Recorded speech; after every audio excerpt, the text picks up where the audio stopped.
Fly me to the moon and let me gaze upon the stars. Let me see what spring is like on Jupiter. Hello, how you doing? Hey, welcome back. Yes, I'm we're Carl back. Gilliard, and I'm Latonya Gilliard. bet you didn't notice the name change. We jumped the broom. We got married over the holidays, and that's why it's been so long since we've done a show. There's been a lot going on, company in town, marriages happening, and people jumping the broom. Yeah, Who got married? honeymoon. Who got married? Who got married? Who else besides us? I'm being No stupid. one else exists. No one else exists. Exactly right. We've been honeymooning in the crib. Okay, so anyway, there was a letter that I got in my inbox that really kind of relates to our lives, and it came from someone else who asked me in my inbox. And the question was, how do we get over past loves or past hurts? Press hurts. Past hurts. And love again. And that's something that we got some experience in. But then everybody. Third time's the charm. Yeah, third time is definitely the charm. This is definitely it. Yeah. Because we love each other. We got it down. And God is doing a miraculous work in us. And that's built to last, baby. So, how do we get over past hurts? Well, I'm going to just kind of throw some things out there to see how it lands on our YouTube and Facebook audience. Much of it has to do with self-introspection.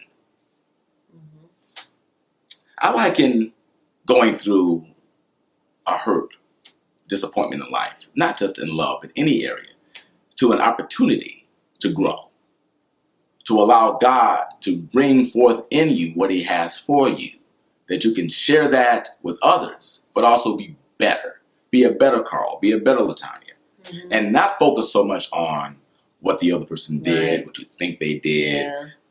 Betrayal could be real, could not be real. Sometimes we perceive things and walk away from things based upon what's already in us anyway that's broken. So that's a whole nother subject. But the bottom line is that we need to allow God to show us. Now, I was blessed. I mean, I did a lot of writing. I had phenomenal mentors and discipleship partners who sat with me, cried with me, and listened to me talk and talk and talk. Then I listened to them talk back at me. And it was a remarkable time. And it allowed me to really see who Carl Gilliard is. And just from my casual observation, when I look at people who are having a rough time, they tend to blame the other person. Yeah. Which you may have legitimate claims. I'm not even talking about the legitimacy of the complaint that you have. I'm talking about the lack of productivity. It's just not productive to do that in terms of moving past it. Right. In terms of moving past it. Yeah. So I'm sorry. Go ahead, babe. Go ahead. Allow the hurt and the situation to build character. Yeah. To build character in you. To build you, make you a more powerful spiritual man or woman for the next blessing that God has. Because there is another blessing. If you don't get over it, then you'll be susceptible to something that could be worse. That's true. So anyway. Yeah, and I just wanted to add to that. That's marvelous. Yeah. But I wanted to add to that too. You have to admit to yourself that you do want a relationship again, that you do want to love again. And that's a hard thing for us because we like to build up a wall and it's like, I'm not doing that again. No, I'm done. Never get married again. Yeah, whatever it was. But that's just not true. You're coming from a place of hurt and rejection, or, you just don't want to deal with that again. Who does, of course. But unfortunately, that's just part of love and life. You have to be willing to go through it again. You have to be willing to put yourself back out there again. You have to be willing to get hurt again. Because like he said, it never lasts. You're always going to, there's somebody out there for everybody. And when I say that, I mean the right one, that you balance each other, the yin and the yang. And that's what it takes. You have to wait on, discover that person that balances you. His strengths are, balance out my weaknesses and vice versa. So there's no perfect person, but there's a person that's perfect for you. And I kind of want to get raw here. Okay. Go ahead, get raw. Go ahead, get raw. There was Get raw. a guy, I can't remember his name, but he was he on Twice Married Brother? I don't know, but he responded a long post, and I think it may have been a blog. I know it was. Our friend in Dubai. No? Yes. It was him. No, it wasn't. You don't No, it think so? wasn't. No. Okay, I'm sorry about that. But anyway, no, it was not you, love, Esteban. But anyway, as we love you. But it was someone, and he was saying, it's kind of raw, but it's real. And ladies, I mean, I'm a lady. I had to come from the female perspective. He said, if you don't want to go through it again, if you don't want to go through the possibility of having to find love again, love finds you, and you're just like, hey, I'm just kicking it. I'm just having fun. I'm just dating. I'm not getting into a relationships or whatever. Everybody wants to love and be loved. And if you don't admit to yourself that you want a serious relationship, you're just penis hopping.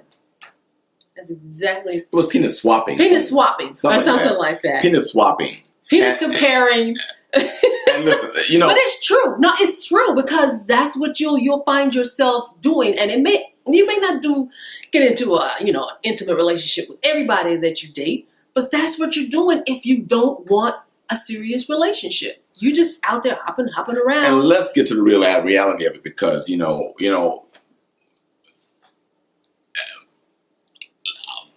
I can't argue. You can't say it.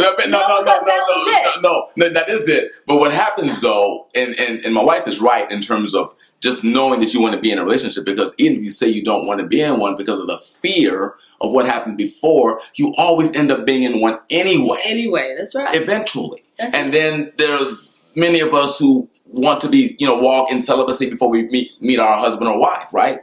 And we're still human, and I understand. But what happens with a few women I know, and certainly guys, is that they want to walk in celibacy, and I know many who do this successfully, but I know a whole lot who don't, and it sinks you further into kind of this, I won't say depression, but just it's an abyss of relationships. Abyss. It's a great word. Abyss. It's like movie no Abyss. end to it. Yeah.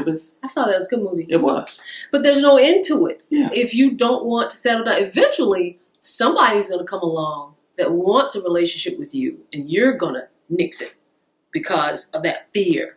And it's probably someone who would have been the best thing for you. So you can't live with that fear. Mm-hmm. You can't. It's just like being afraid to fly. Eventually, you're probably going to have to, okay? You just can't live in fear. And look, you got to get over your past hurt. You can't go out bleeding on other people. So take the time you need. Yeah. But there's no formula. It's no formula. But at some point in time, you got to get your butt up and walk. Like he said, take accountability for whatever put you in a state in the first place, of a hurt relationship. Mm-hmm. Take accountability for your part in it. And sometimes we just stay too long. You know what I'm saying? We give people chance after chance. Now, I understand that with marriage is different. You just can't walk away from a marriage unless it walks away from you. But what I'm trying to tell you is that sometimes in a dating situation, we know it's not working out for us. And we just stay and we stay and we keep staying and just get deeper and deeper and deeper in. Yeah. If nothing else, when it eventually ends, take ownership for that. Yeah. Take ownership for that. Take ownership for also, and by the way, I'm not being too sexist here, but I find that in situations, particularly when it becomes sexual, that women are more guilty of going in with a certain idea, mm-hmm. and then it goes to the sexual place, mm-hmm. and then all of a sudden now you're into the tie into that man, and you went in saying to that guy, let's just kick it. We just kick it. Mm-hmm. I'm going to take my time. I'm going to just have fun. And then you get in there, you give it up to the dude, and then you change your mind about it, and then he's got you down. Well, surely he wants more of me. And, I know that there's at least, 4 or 5 women under the sound of my voice that can relate to that story. Yeah. So, guard your heart, but yet at the same time, be open to love. You still got to be open. You still got to be open. You got to be free and vulnerable to be hurt, because there's no way to have love without being free and having liberty with the person you're with. It just does. I mean, you can kind of hold on to and try to have a love relationship, but it ain't gonna be that cool. Just use your intuition, ladies. Ours is strong. Use your intuition. Incredible intuition. And you'll know. You'll know. You'll know. And just don't be afraid, because it'll probably hit you and surprise you, and you'll be like, no, I don't want to do that again.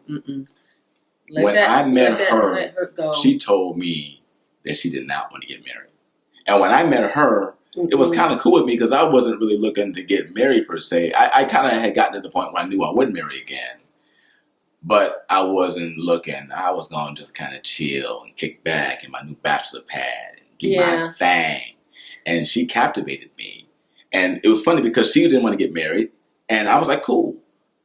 Well, when we realized that we really liked each other, and he told me, he said, you know, who's your ideal man then? If you don't want to get married, but who's your ideal man? You know, every woman has that.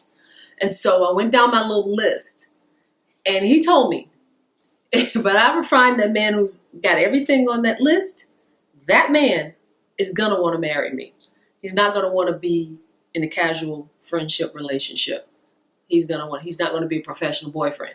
He's going to want to marry me. It's true. And I had to think about that, and I had to deal with that. And he was right.